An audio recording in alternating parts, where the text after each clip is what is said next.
Hi, everybody. Welcome to the Fashionista Network. I'm Dhani. I'm the editor-in-chief of Fashionista. I'm excited to have Sherri McMullen. She is the owner of a luxury concept boutique in Oakland, California called McMullen. It's been around 15 years. Also has a great e-commerce site. And she participates in a feature we do every season called What the Buyers Are Buying and tells us after Fashion Month all of her favorite looks from the season.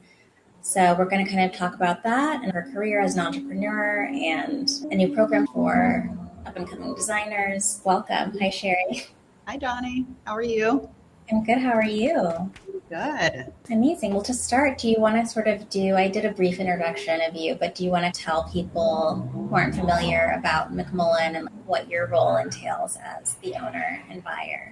I was a corporate buyer before I opened my store, and I found there was no store focused on independent and up-and-coming designers, younger brands, and I wanted to create a space for those designers. So that's what we've done. We've grown into our third location in Oakland, in our flagship store. We have a growing e-commerce business, but most of our designers are designers that we have introduced and supported first in the marketplace. We also have established designers. So it's a nice mix of like those young brands and brands that have been around for a while. Amazing. Can you first just tell me about, like, as a buyer, as a boutique owner, like, what does Fashion Month entail for you? Do you go to all 4 fashion weeks? Do you attend shows, or is it more appointments? During the pandemic, we weren't going to shows. The last couple of years, it's been really nice to go back to in-person appointments. So I do 4 fashion weeks in Paris and twice in New York. I also do showroom appointments. So the process really is, for me, it's going to the shows and really understanding sort of collectively what the season will look like. Every designer has their point of view, but I come out of Fashion Week really understanding what the season will look like. And I start to think about trends and what our customers want and storytelling. I just came back from Spring 24 and we've seen lots of great brands. Definitely some of our favorites have been Diotima was a strong show, one of our favorites. It was her first show. So she has done presentations. Obviously, we've been to her showroom and seen the product in person, staying true to her Caribbean roots, her Jamaican roots, incorporating that into day wear. She did a gown for the first time, which was cool to see, and how she's evolved over the years. So that was one of my favorites. Any other like specific items you're still thinking about, or like trends that you notice that you think like your customer is probably going to be really into come spring? I think soft suiting and also wearing suiting for occasions outside of works, right? Reimagining evening and what that could look like. Doing really cool suiting for that feels fresh for the season. Lots of khaki, lots of stripes. I think just overall the sense was this sort of this feeling of lightness and freedom. Fall is always a strong season with colors and texture. And I think going into spring and even just like everything that's going on in the world, I think people can appreciate things that are lighter, softer. We're seeing a lot of pastels for the season, lots of khakis, statement pieces like a great trench coat for the season, like a khaki skirt, right? So you can go into a high-waisted skirt, you can go into one that's low-rise. And I think having that as opposed to a khaki trouser is really fresh. Seeing lots of skirts just generally, which is trending in our business. I love a long skirt, easy to style. What is your overall goal going into a fashion week? Understanding what the season will entail when it comes to fabrications or classifications. And I always go in thinking about our customer first because I've been buying for a long time. I know what works, but it's nice to discover a new brand. That's an exciting part of Fashion Week and traveling all over is the discovery and finding that gem that no one else has discovered. And so really thinking about how I can incorporate those new brands into our existing brands. Because I always like to think it's like someone comes into our store, they go on our site, it feels like it's one big closet. Thinking about what that customer is wearing in her everyday life, traveling, going to the office, doing school drop-off, or weekends with brunch with girlfriends, like always thinking about all of those pieces that go into the client's wardrobe. Yeah, that makes a lot of sense. I wanted to ask about your career. Going further back, what was your first job? Like, how did you get your foot in the door in the fashion industry? My first fashion job was 16. I was 16 years old and I was working at Express in Oklahoma City where I grew up. I was always really curious how product got into stores, merchandising the stores and thinking behind the scenes. That business aspect was always there, even at 15, 16 years old. But I've loved fashion my entire life. My mom, aunts, grandmothers would always get dressed. I grew up seeing my mom with lipstick wearing amazing shift dresses, caftans with cowboy boots, wool head wraps. Fashion was a way to tell a story. So it was a great way to be able to express myself in different ways. I always knew I was going to go into fashion. So that was sort of like first job. I studied business in college. I studied accounting. I was really good at math. And my dad was like, you should go into accounting. So that's what I did. And then I realized when I was graduating from college that I wanted to use that skill set into something that was really focused on the business side of fashion. And I didn't know what that was called because, growing up in Oklahoma, like we didn't know that there was something called a buyer. So it was something completely new. I moved to Texas and discovered a program through Neiman Marcus, the Executive Development Program, which teaches you how to become a buyer. So I applied for the program and I got in, and that really kickstarted my buying career. That's great that they had a program like that. Yeah, definitely. We're really focused on the business part of it, the analytics, the numbers side of it, gross margins, all of the things. That's the stuff I could never figure out. I'm not a math person. What made you want to start your own business as opposed to continuing to work for other companies? It was just something inside of me driving me to do something for myself. I wanted to create something different than what I found in the industry. I was working really hard for corporations and it was great experience. But I started writing my business plan when I was working for my last company. And I moved to Oakland. I was in San Francisco at the time, moved to Oakland, and I realized that there were not a lot of specialty stores that were doing, luxury fashion, and especially fashion that incorporated designers who look like me and designers, female-founded businesses and businesses doing something special. I found a space. And I wasn't quite ready. Like mentally I was ready, but I was thinking, well, how am I going to make this happen? Like I don't have a lot of money to do it. I had some savings. I had my business plan, talked to some friends and family, and I was able to get $50,000 from them. And then I used my savings, quit my job, and I started my business. I always knew it was something I wanted to do. And in my mind, there was no other option. Like I didn't think that I had a fallback plan. I could always go back, but in my mind, it was no other option but to create this for myself. Yeah. For entrepreneurs, funding is often a barrier. And I know you've been vocal about kind of the struggle to raise capital, especially like women and people of color often have challenges raising money. What advice would you give to an entrepreneur facing similar challenges or an aspiring entrepreneur afraid to take the leap? If you don't have a cushion, a lot of people don't have savings. I realize that when you're like in your early 20s, you're working. But start to talk to people in your network, develop a network of people who can help you. The finance piece is just one piece. You have to understand how to spend that money because someone can give you $100,000 to start your business.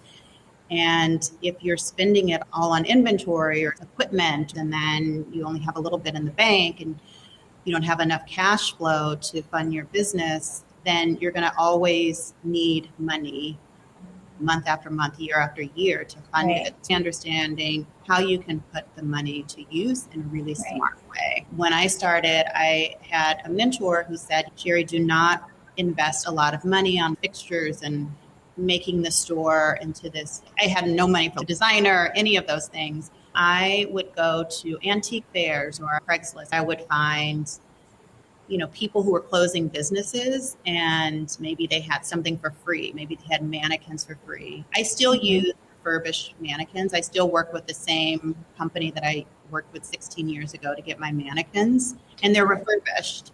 Like, she gets them from big retailers and I get them for 30% of retail. But always thinking about where you can save and where you really want to invest your money. Right. Like getting creative and finding, maybe something's used or refurbished, like you said. Exactly. And then I also wanted to bring up Beyond M, your new incubator program that you just launched for up-and-coming designers. You obviously have always worked with emerging brands for McMullen. What have you maybe seen or observed that made you want to create a program like this for new designers? Just working with designers over the years, especially young designers, wanting to get their foot into the door, and they always have so many questions. Production, distribution, D2C, what do buyers look for? Line sheets, gross margin, finances. There's no program that gives you all the pieces, right? I mean, accounting advice, legal, marketing, distribution, commerce. All of those pieces are so important to make sure that you're not only starting your business, but you're going to be here for the long haul. Right. And you really do need information and then access to information. Right. So it was important for me to be able to create something for designers where they had a person that they can go to ask questions about where can I manufacture in a sustainable way, packaging questions or questions about, I would love to be in these 5 stores. Can you help me? How can I get into those stores? What would it take to get there? What does it take to stay there? I know that you're able to help them with these questions and even get into other stores that aren't your own. We do have a couple questions. We have a person. Hi, thanks so much for doing this. This is so cool. Thank you. Just wanted to ask if there's any advice you've gotten over the years that has stuck with you and really powered you through as you've embarked on your whole entrepreneurship. Definitely understanding that you cannot do it all. To sort of grow your business or grow your brand, realizing what you do best, is sort of your superpower, right? And knowing how to delegate and create a team of people that really believe in your vision, one, but also people who do great things in the areas that you've hired them to do, and not micromanage that, but really allowing your team to grow and flourish. Obviously being a part of it, being a part of the conversation and leading, but it's impossible to do everything. It's just, your time should be really spent on things that are really going to help you grow the business. Whatever you're great at, like really lean into that. And then hire other people who are great at other things that either you don't enjoy or things that someone else can really help you grow. I love that. Thank you. As an editor and manager, I agree with that. Thanks, Liza. Hi, thank you. This is so exciting, Sherri. I've loved hearing everything you've been talking about. Going off what you just said, I wonder if there are ways, especially methods or tips on how to manage your time and choose what to prioritize and delegate. Yeah, that's a great question. And I prioritize myself first. And so that has really helped me in just my day-to-day. It helps in planning, having a clear head, and setting the tone. For me, it's exercise, my meditation. On my calendar, I block off an hour dedicated to me after school drop-off and mommy duty. It's a moment where I can put my phone down, close my computer, and I can focus on my own thoughts, my own body, and I prioritize myself every single day. After that, every day is different. During the week, depending on if we're at market, might be writing orders, planning an assortment for a season. When I'm in the store, it's working with my team on marketing initiatives, campaigns. Every day is different. That's the exciting thing about fashion, buying, marketing, commerce, working with clients, finding ways to drive the business, getting inspired. Thank you so much. I did want to ask, any good pathways for an experienced woman to enter the fashion industry, maybe from tech, switching industries? We have hired people with strong tech backgrounds, and it translates. I don't know what tech company you're with, but there are so many different ways to connect tech and fashion. It goes hand in hand. Should be an omni business, so really having tech components in their fashion business to drive. It's just finding a brand and a company that you really relate to and they have similar values. I think that's the most important. We actually did a story on how to get a job in fashion tech because fashion companies are looking for tech people to do AI or VR, or, expand their e-commerce capabilities and things like that. So I think having a tech background is really valuable to fashion companies. I'll ask another question. What do you think are some of the biggest challenges facing young designers today? The industry is changing so much. There's a real opportunity for young designers to really find their voice and own their voice and staying true to that. Mm-hmm. I think many times a company may want you to change based on their needs. But it's important that young designers stay true to who they are as a brand because there's a lot of noise out there. People asking you to do this and that and create 6 collections a year. And you don't have to do that. Understanding why you're in it and your long-term goals will help you tune out the noise. Leaning into who you are as a designer will be important. You don't always have to compromise yourself, your vision. We have a few more questions. What is something you know now that you wish you knew when you started in the fashion industry? Bringing on key people a little earlier. I think up until just a couple of years ago, there's probably like 5 people on my team. And many times it's just like you only have so much money to be able to hire full time, but hiring people in areas that will help you grow the business. And I really can't stress that enough because you can't do everything. So I would say early on identifying those people in your business.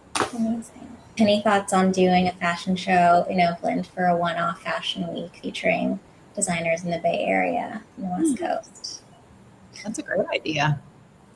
We've done fashion shows to support local designers. We have a few in Oakland and San Francisco.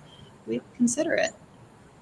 It might happen. What is something that maybe what is something you most want to see change within the fashion industry, or like a frustration you have with the industry that you wish would change? In the U.S., the industry is so focused on a fast-paced business, not allowing product to be in stores to breathe. There's always this race to get the next collection out.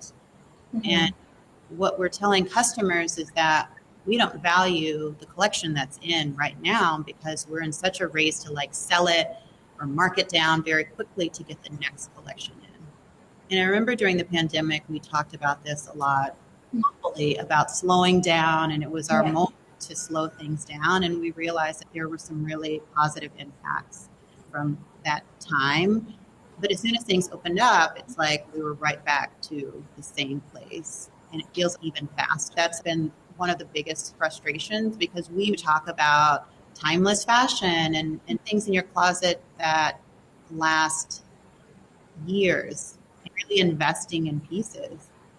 But we send so many messages to customers about buying on sale, buying at promo, buying at markdown. And as an independent store, we have to be a part of that to compete with bigger brands that have more flexibility with margins and other things, and talk on and on about that. But I would say that that's been sort of an ongoing frustration for season. But we can change it. We just have to want to change it. Yeah, even from a customer perspective, it's like, why does it have to be an entirely new collection every couple couple of months. Sometimes you see something you want, can't buy it, and then it's already gone. I appreciate it when brands reissue the same pieces season after season if it's something that works. Like, I don't see why that can't be done more often. Yeah, I agree. And not feel like you have to go on to the next season. Weather has changed. These seasons like pre-fall and resort, and I mean, they feel really antiquated, and they don't really mean anything in the global sense because, you know, I'm in Oakland, you're in LA, and it's really warm. We can change it. It's just a matter of, you know, wanting to change it and slow it down. Yeah. Well, maybe people will hear this and get ideas. Amazing. This was a great conversation. Thank you so much for including us in the buyers roundup. Always look forward to that. No, thank you. It's great to have your perspective. Everybody go on Shop McMullen. Amazing. Also follow her and the store on Instagram. Thank you so much. Thanks for joining. Bye.